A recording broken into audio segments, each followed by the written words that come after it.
Hey there! Today we're tackling a common problem faced when working with indicators in PineScript. The issue at hand is the need to set a specific end time for an indicator, rather than always defaulting to the last bar.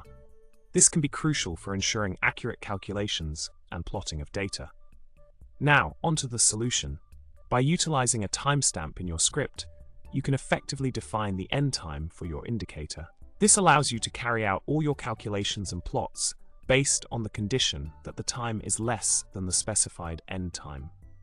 The provided code snippet showcases how to implement this approach, ensuring that only data up to the set end time is considered for analysis and visualization.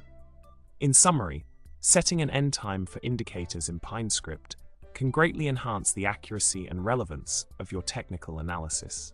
By incorporating a timestamp and creating a condition based on time comparison, you can effectively control the scope of your calculations and plots.